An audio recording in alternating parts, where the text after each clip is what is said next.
আমার চ্যানেল সকল শুভাকাঙ্ক্ষীকে নমস্কার। আমরা আজকে অষ্টম শ্রেণীর মুনাফা অধ্যায়ের অর্থাৎ 2.1 অনুশীলনী প্রথম যে প্রশ্ন আছে সেটা সবাই শেখার চেষ্টা করি। এখানে দেখো প্রশ্নটা আমরা দেখে নিই। একটি দ্রব্য বিক্রয় করে পাইকারি বিক্রেতার 20%, অর্থাৎ একটি দ্রব্য বিক্রয় করে পাইকারি বিক্রেতার 20%, কত শতকরা? 20%, অর্থাৎ 100 টাকায় 20 টাকা এবং খুচরা বিক্রেতা 20% লাভ হয়। অর্থাৎ পাইকারি বিক্রেতা এবং খুচরা বিক্রেতা দুইজনেরই কতটুকু লাভ হয়? 20% লাভ হয়। যদি দ্রব্যটির খুচরা বিক্রয় মূল্য 576 টাকা হয়, তবে পাইকারি বিক্রেতার ক্রয় মূল্য কত? যদি দ্রব্যটির খুচরা বিক্রয় মূল্য 576 টাকা হয়, তবে পাইকারি বিক্রেতার ক্রয় মূল্য কত? অর্থাৎ পাইকারি বিক্রেতা কার কাছে জিনিস ক্রয় করছে। এখন এখানে আমাদের আগে বিষয়টা শিখতে হবে যে পাইকারি বিক্রেতা কি এবং খুচরা বিক্রেতা কি। তাহলে পাইকারি বিক্রেতা এবং খুচরা বিক্রেতা, আমরা কোনো জিনিস, মনে করো এই কলমটা আমি কোথা থেকে কিনছি? আমি একটা দোকান থেকে কিনছি। তাহলে আমি যে দোকান থেকে কিনছি সেই দোকানদার হলো খুচরা বিক্রেতা, সেই দোকানদার হলো কি? খুচরা বিক্রেতা। এবং খুচরা বিক্রেতা এটা কার কাছ থেকে কিনছে? খুচরা বিক্রেতা আনছে পাইকারি বিক্রেতার কাছ থেকে। তাহলে খুচরা বিক্রেতা কার কাছে কিনছে? পাইকারি বিক্রেতার কাছে কিনছে। আর পাইকারি বিক্রেতা কার কাছে কিনছে? পাইকারি বিক্রেতা এই কোম্পানি যেখান থেকে তৈরি হয়েছে সেখান থেকে, অর্থাৎ উৎপাদনকারীর কাছ থেকে ক্রয় করেছে। এই অঙ্কটা 3টা ধাপে হতে পারে, তো এখানে 2টা ধাপ দিয়েছে। এখন আমাদের দেখার বিষয় যে এখানে কোন দামটা দেয়া আছে। যদি দ্রব্যটির খুচরা বিক্রয় মূল্য কত টাকা? 576 টাকা হয়, তাহলে এই যে খুচরা বিক্রেতার, অর্থাৎ আমরা যে টাকা দিয়ে জিনিস ক্রয় করি সেইটা দেয়া আছে। এখন আমাদেরকে যেতে হবে এই খুচরা বিক্রেতা জিনিসটা কত টাকা দিয়ে ক্রয় করেছিল, কত টাকা দিয়ে ক্রয় করেছিল। তাহলে খুচরা বিক্রেতা কি করছে? 20% লাভে বিক্রয় করছে। তাহলে এর মধ্যে খুচরা বিক্রেতা কি আছে? লাভ আছে। কত শতকরা লাভ আছে? 20% লাভ আছে। তাহলে আমরা প্রথমে লিখবো যে খুচরা বিক্রেতার ক্ষেত্রে, খুচরা বিক্রেতার ক্ষেত্রে, খুচরা বিক্রেতার ক্ষেত্রে, বিক্রেতার ক্ষেত্রে, খুচরা বিক্রেতার ক্ষেত্রে কি লিখবো আমরা? 20% লাভে বিক্রয় মূল্য, 20% লাভে বিক্রয় মূল্য, বিক্রয় মূল্য। তাহলে 20% লাভে যদি হয়, লাভ মানে কি? লাভ মানে বেশি হওয়া। এখানে লাভে হলে বেশি হবে। শতকরা ছিল, শতকরা শব্দের অর্থ কত টাকা? 100 টাকা। তাহলে 100 যোগ হলো যে 20% যোগ 20 সমান কত হবে? 120 টাকা। কত টাকা? 120 টাকা। এখন দেখো এই যে খুচরা বিক্রেতার ক্ষেত্রে লিখছি, তাহলে সে বিক্রয় মূল্য কত টাকা? 120 টাকা। তাহলে ক্রয় মূল্য কত টাকা? 100 টাকা। ক্রয় মূল্য কত টাকা? 100 টাকা। তাহলে লাভে বিক্রয় মূল্য, লাভে বিক্রয় মূল্য, বিক্রয় মূল্য 120 টাকা হলে, 120 টাকা হলে ক্রয় মূল্য, ক্রয় মূল্য কত টাকা? ক্রয় মূল্য 100 টাকা। ক্রয় মূল্য কত টাকা? 100 টাকা। এই লাইনের ভিতরেই আছে দেখো, এই যে 120 টাকা লাভে বিক্রয় মূল্য, তাহলে ক্রয় মূল্য কত? 100 টাকা। লাভ কত টাকা? 20 টাকা। এখন আমরা লিখবো যে অতএব লাভে বিক্রয় মূল্য 1 টাকা হলে ক্রয় মূল্য, তাহলে যখন 100 টাকা ক্রয় করা হয়েছে সেই জিনিসটা বিক্রয় করা হয়েছিল 120 টাকা। তাহলে এখন 120 টাকায় 1 টাকায় যদি আমরা বিক্রয় করি, তাহলে নিশ্চয়ই ক্রয় করছি আমরা এই 1 টাকার থেকেও কম টাকা দামে, অর্থাৎ এই 100 টাকা থেকেও কম টাকায় আমরা ক্রয় করছি।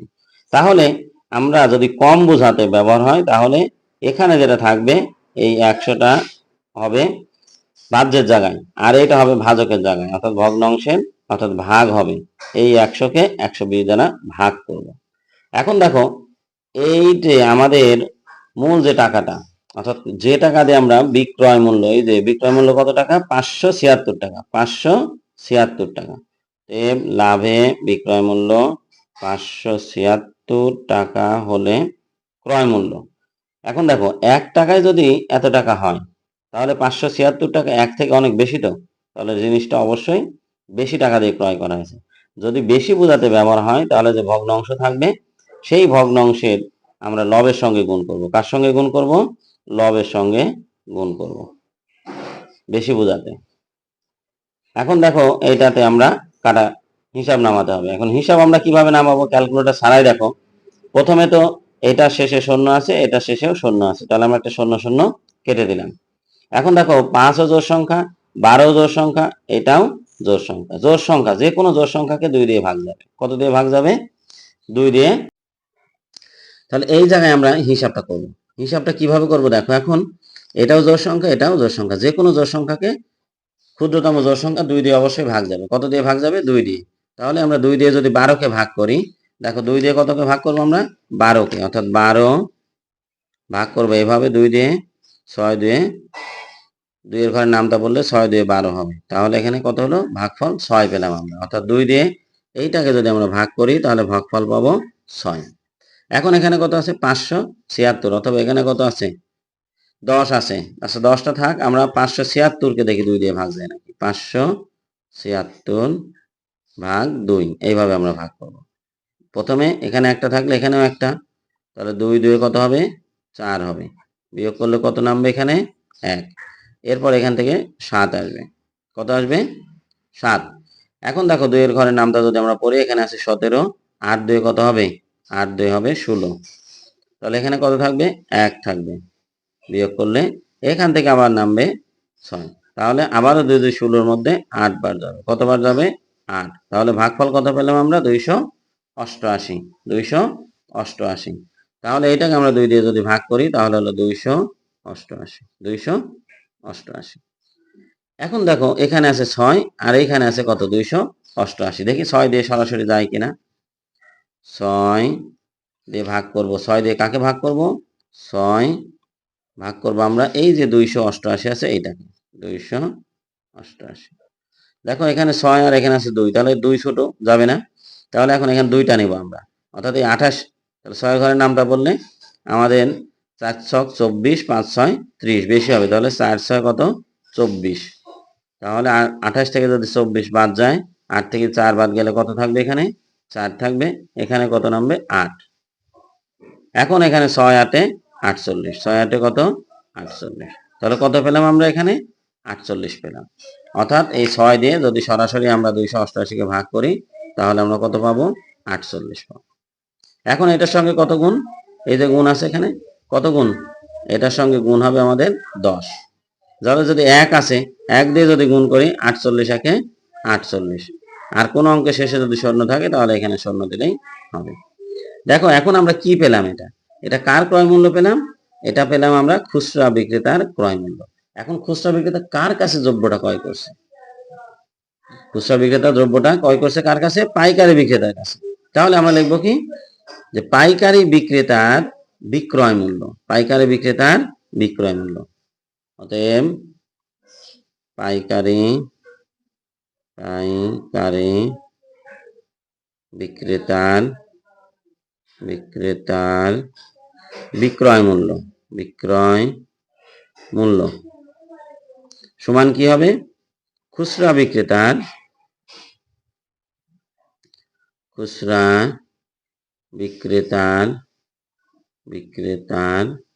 কি হবে? এটা খুচরা বিক্রেতার ক্রয় মূল্য। তাহলে আমরা এখন এখানে দেখতে পাচ্ছি যে পাইকারি বিক্রেতার বিক্রয় মূল্য সমান খুচরা বিক্রেতার ক্রয় মূল্য। তাহলে খুচরা বিক্রেতার ক্রয় মূল্য কত পেয়েছি আমরা? এই এখানে খুচরা বিক্রেতার ক্রয় মূল্য কত পেয়েছি? 480 টাকা। 480 টাকা।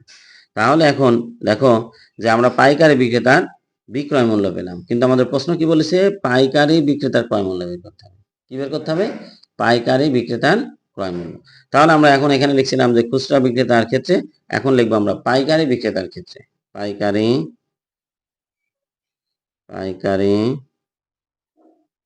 বিক্রেতার ক্ষেত্রে তাহলে পাইকারি বিক্রেতার ক্ষেত্রে কি পাবো আমরা?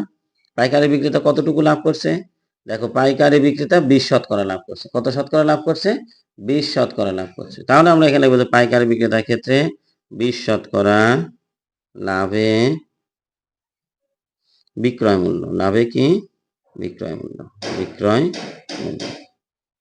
তাহলে কত হবে? 100 যোগ হলো 20, তাহলে কত হবে? 120 টাকা। অর্থাৎ পাইকারি বিক্রেতা যে দ্রব্যটি বা পণ্যটি 100 টাকায় যদি ক্রয় করা থাকে সেটা বিক্রয় করছে 20 টাকা, অথবা 120 টাকা যদি বিক্রয় করে সেই জিনিসটা ক্রয় করা ছিল কত টাকায়? 100 টাকায়। তাহলে আমাদেরকে এখন এই যে ক্রয় মূল্য বের করতে বলছে, কি বলছে এখানে? ক্রয় মূল্য কার? পাইকারি বিক্রেতার ক্রয় মূল্য। তাহলে এই লাইনটাকে আমরা ঘুরিয়ে দেব। তাহলে বিক্রয় মূল্য যদি 120 টাকা হয়, তাহলে ক্রয় মূল্য কত টাকা হবে? 100 টাকা হবে। তাহলে বিক্রয় মূল্য, কিসে বিক্রয় মূল্য? লাভে বিক্রয় মূল্য। লাভে বিক্রয় মূল্য, বিক্রয় মূল্য 120 টাকা হলে ক্রয় মূল্য 100 টাকা।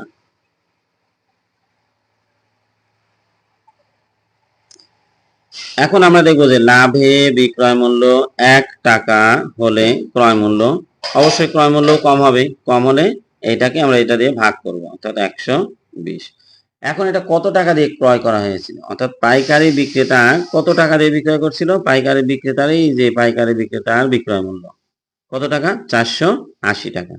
অতএব লাভে বিক্রয় মূল্য 480 টাকা হলে ক্রয় মূল্য, তাহলে 1 টাকা থেকে যদি এত টাকা হয়, তাহলে 480 টাকায় যদি হয়, তাহলে সেই জিনিসটা, যে জিনিসটা 480 টাকায় বিক্রয় করা হয়েছে সেটা অবশ্যই কি বেশি টাকা দিয়ে কিনা হয়েছে।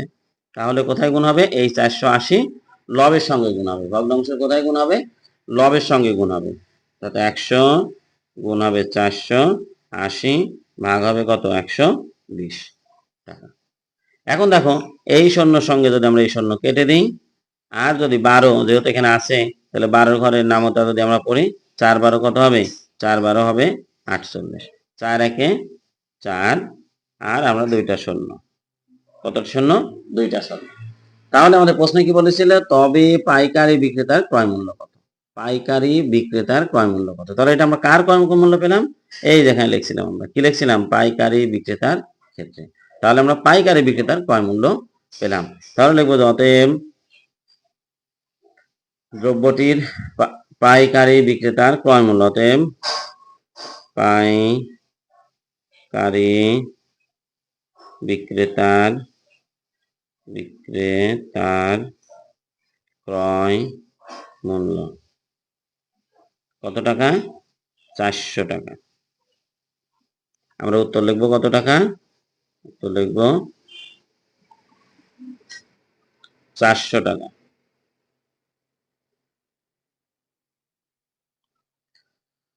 সবাইকে ধন্যবাদ। এই অঙ্কগুলা অনেক ধৈর্য সহকারে শিখতে হবে। আমরা পরবর্তী সমস্যাটা আগামী ক্লাসে আলোচনা করব।